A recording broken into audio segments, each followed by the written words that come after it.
할렐루야. 사랑하는 대강의 가족 여러분, 오늘 하루도 하나님의 말씀과 동행하는 삶이 되길 소망합니다. 오늘 함께 나눌 하나님의 말씀은 고린도후서 10장 1절에서 2절 말씀입니다.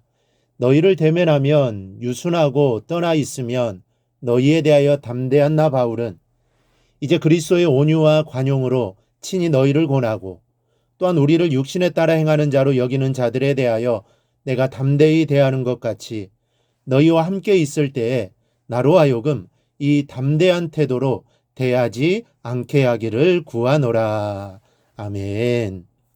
이 고린도 교회 내에는 바울을 적대시하면서 바울은 직접 만나게 되면 우유부단하고 말도 어눌하게 잘 못하는 비굴한 모습을 보이면서 편지로는 강하고 힘 있는 척 쓴다라고 비난을 가하는 무리들이 있었습니다.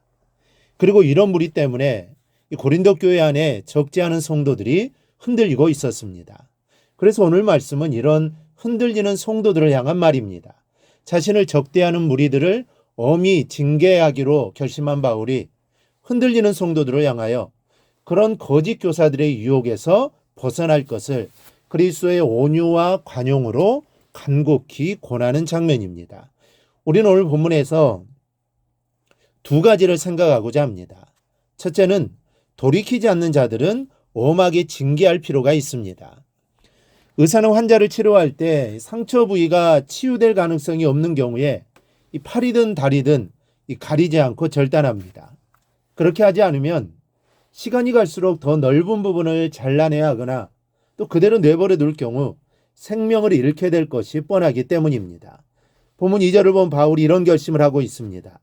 우리를 육신에 따라 행하는 자로 여기는 자들에 대하여 내가 담대히 대하는 것 같이 너희와 함께 있을 때 나로 하여금 이 담대한 태도로 대하지 않게 하기를 구하노라.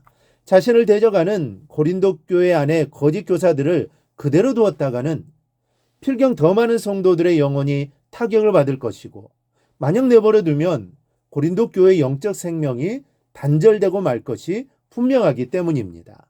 이것이 눈에 보이기에 우리를 육신에 따라 행하는 자로 여기는 자들에 대하여 내가 담대히 대하는 것이라고 말씀하는 바울입니다. 사랑하는 여러분, 이런 일이 있으면 안 되겠지만 잘라내야 할 때는 잘라낼 줄 알아야 합니다. 그래야 남은 신체라도 건강할 수 있는 것이죠. 교회 안에서도 자기 잘못을 돌이킬 줄 모르는 자, 도저히 회개할 가능성이 없고 그대로 둘수록 다른 성도들의 영혼을 지옥으로 몰고 가는 자들은 그냥 두어서는 안 됩니다.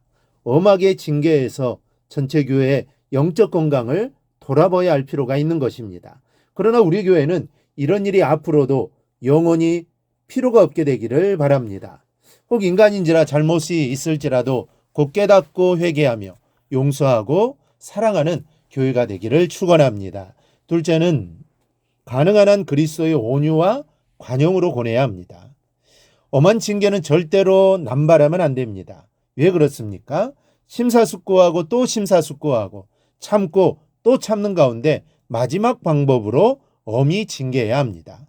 그렇지 않으면 인간적인 감정을 하는 징계가 될 가능성이 매우 크고 또 회개하고 돌이킬 수 있는 사람까지도 돌이키지 못하게 되는 경우가 생기기 때문입니다.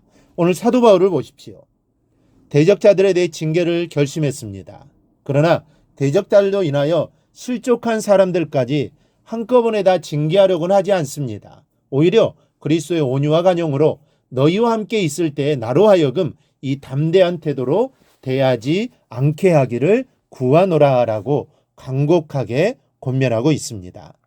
이 글을 읽고 거짓 교사들의 유혹으로부터 벗어나서 장차 자신이 고린도 교회에 가서 거짓 교사들을 엄히 징계할 때 그들과 함께 도매금으로 징계를 받지 말라는 호소입니다. 우리는 언제나 이런 태도를 지향해야 합니다. 징계가 능사는 아니기 때문입니다.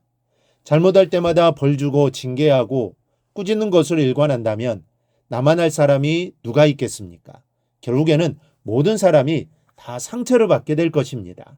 징계할 때는 언제나 징계한 뒤에 생길 결과를 생각할 줄 알아야 합니다. 지금 당장의 문제를 해결하기 위해서는 징계가 가장 빠르고 효과적인 방법으로 보일지 몰라도 징계에는 부작용이 있습니다. 그래서 가능하면 온유와 관용으로 해결해야 하는 것입니다. 오늘 바울도 필요할 때는 엄한 징계를 마음먹고 있습니다. 엄한 징계도 필요할 때는 필요합니다. 그러나 그런 한편으로 최대한 온유와 관용으로 징계의 부작용으로부터 성도들을 보호하려는 노력을 기울이고 있는 겁니다. 언제든지 벌보다는 상이, 징계보다는 칭찬이, 심판보다는 사랑이 더 효과가 있다는 사실을 기억하시기를 바랍니다. 교회 내에서도 그렇고 가정에서도 그렇고 직장이나 일터에서도 그렇고 매사가 다 그렇습니다. 징계는 최후의 마지막 수단이 되어야 합니다. 징계를 앞세우기 전에 언제나 먼저 온유와 관용을 앞세워야 합니다. 온유와 관용은 극대화시키고 징계는 최소화시켜야 합니다. 그렇게 하는 것이 하나님의 방법입니다.